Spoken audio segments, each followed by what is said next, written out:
that I'm going to disappoint you, Kenji.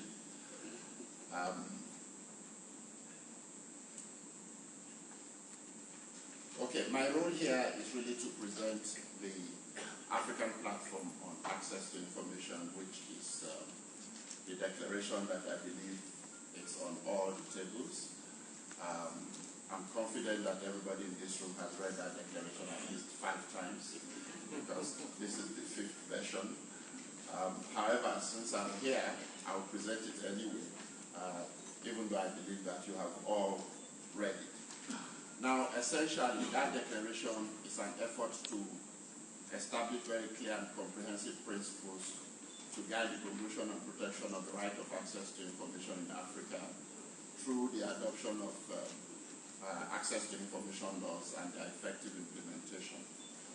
We've had various versions of this declaration online and circulated, undergoing consultations among key stakeholders over the last 4 months. The very first draft of the declaration was developed and went out for consultations on the 1st of June this year.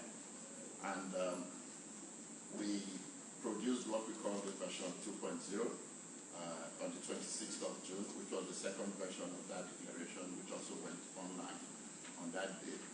That was subsequently followed by version 3.1, produced on the 17th of August. Early this month, version 4.0 was produced, and only yesterday we revised it and produced the version 5.0, which is the version you all have on your desk now. The working group will continue to receive comments on this latest version until tomorrow at 2 p.m. when that exercise will close to enable us to produce version 6.0, which we will table for adoption on Monday, the final day of the conference. So really, I think it will be very important for all of us to try and read this document a 6th time, see if we have additional comments so that we can send those to the working group secretariat, and save a lot of time on Monday during the adoption process. I think you all know who to send your comments to, but in case you don't, it's to karen@misa.org, karen@misa.org. Now, the current draft that you have has received input from a wide range of institutions, persons, organizations, interest groups, sectors, and so on, including UNESCO. We've had very extensive consultations and comments from the ADG, the Assistant Director General, as well as others within UNESCO. From the African Union Commission, both from the Department of Information and Communication, as well as from the Legal Department of the African Union Commission. We've had comments from the Special Rapporteur on Freedom of Expression and Access to Information in Africa. We've had ATI experts, both within Africa and internationally, sending comments. We've had NGOs working in various sectors commenting. I think we had very extensive comments from Gender Links on how to make it more gender sensitive and so on. And a lot of individuals and organizations have similarly commented. So it's really been a document that has been subjected to extensive consultations, and I think what we have hopefully represents an agreement among all of these interest groups about a set of minimum standards. Now, just to look briefly at the text of the document, the current version sets out the background to the declaration in what is a fairly lengthy preamble. There have been comments that the preamble is perhaps too long, but we think it's important to capture the background to this declaration and the progress that has been made so far. The preamble notes the 1991 Windhoek Declaration on the promotion of promoting an independent and pluralistic African press, and the progress that has been made since then over the last 20 years on issues of freedom of expression, access to information, and the free flow of information. It also references several previous instruments and documents, including the Universal Declaration of Human Rights, the general comment made by the UN Human Rights Committee a few months ago, earlier this year. The African Charter on Human and People's Rights, adopted in 1981. The Declaration of Principles on Freedom of Expression in Africa, which was adopted by the African Commission on Human and People's Rights in 2002. The AU Convention on Preventing and Combating Corruption, adopted in 2003. The African Charter on Democracy, Elections and Governance, adopted in 2007. And most recently, the African Charter on Values and Principles of Public Service and Administration, which was adopted in January this year. All of these instruments or documents have provisions related to access to information in very scanty form, but I think they all point to a certain desire to reach the promised land. So we've kind of tried to track that progress over the years. The preamble also notes the ongoing efforts of the Special Rapporteur on Freedom of Expression and Access to Information to draft, to develop a model law on access to information for AU member states. And this model law is really intended to guide countries that are in the process of developing laws or indeed implementing such laws.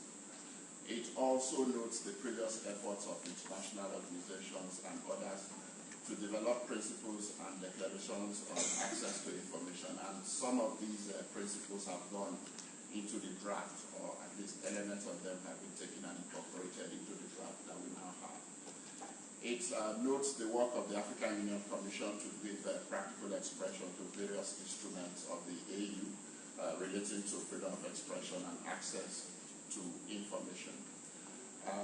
In the substantive part of the declaration, we have 14 key principles, a set of principles that outline some of the most critical issues and standards relating to access to information, as well as their implementation. And those key principles are then followed by a section that is called application of principles. And this is really in recognition of the fact that the principles are essential to a number of issues, including development, democracy, equality, and the provision of public service.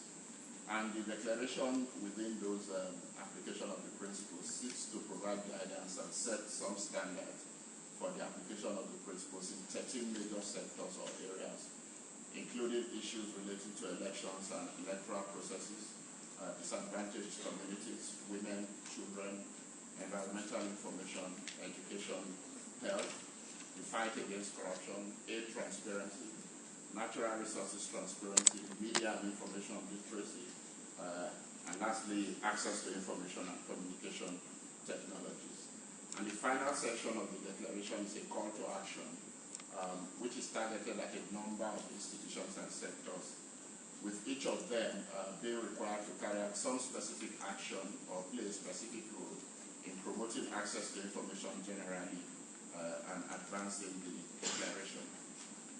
The sectors or institutions that are targeted in that section include UNESCO, the African Union, its organs and institutions, other African regional organizations and institutions, national governments of AU member states, civil society, the media, business sector, companies and corporations, public and private donors. Ultimately, this instrument, which as Guy Vega was saying this morning, is what we'll subsequently be talking about after this conference as ATI,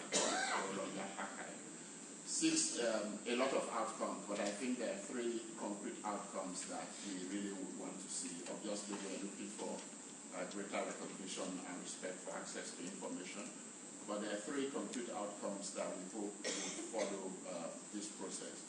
The first is a proclamation ultimately by the UN General Assembly of the 28th of September as International Access to Information Day, as a date to raise awareness about the importance of the right of access to information throughout the world. Secondly, the adoption by the AU Summit of the same day, September 28th, as African Access to Information Day. There might be some question about how we have arrived at September 28th. I think Toby Mendel is here, who is presently chair of the steering committee of FOIA Next, the Freedom of Information Advocates Network. which several years ago adopted September 28th as a civil society day of access to information. We're trying to get recognition within the international bodies and institutions for that day so that it's celebrated worldwide, including by governments. And finally, we're trying to see the possibility of getting the AU to develop and adopt a legally binding instrument on access to information in Africa. Obviously, we hope that there will be national legislation adopted by all of the 54 African countries. But if we have a continent-wide legally binding instrument, then that can also cover countries that have not adopted or are slow in adopting access to information legislation. So essentially that is the declaration. We will continue to expect and receive comments until tomorrow afternoon, but really we would like to be able to sit together and finalize the declaration before midnight tomorrow so that it can be ready for presentation and hopefully adoption by Monday. Thank you very much.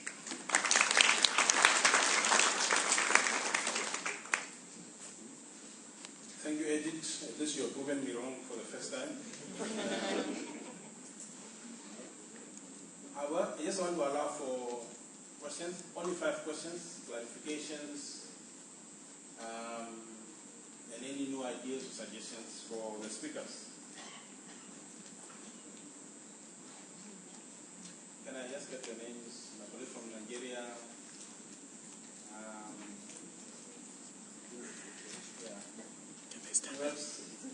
Okay, can I get the fee first? Do you have another mic so that they don't need to stand up to make a mic? All the Nigerians are sheep. Thank you very much. My name is Ralph Akintele, the Chair, Department of Mass Communication, University of Lagos. I want to thank Professor Guy Brega and Co. for bringing this struggle to this stage. I have the following suggestion. It appears I'm not comfortable with the September 28th. I ask whether we can consider the day, the Windhoek declared in 1991. What date was that one? If you have that day, maybe we can pursue that for civil service day. Okay, but I don't think it's germane with our struggle. The second point is the group should work more on the African leaders. There are so many African leaders who are not aware of the law of information and access to information. In fact, they believe the more you hold information, the better for them. So 9 out of 54 nations of Africa is a failure. That's an F9. So we need to work more on our leaders to understand and appreciate the need for access to information. They are talking about democracy, transparency, accountability, and governance. And finally, my dear sister, the gender links. I agree with you. I did something similar in research some years ago. My department was founded in 1966. And the breakdown of women that time was the score. 95% male and 5% female. In 1987, it changed to 75-35. In 1990, it changed the other way around. That we have 75 male, female to 35. And currently we have 80% women and 20% men. And the problem is, in terms of employment opportunities, we found out women are not likely to want to work in the newsroom. They want to go and work with the oil companies, with the banks, and so on and so forth. So what I'm saying is the problem is not the men, the problem is with the women. Thank you very much.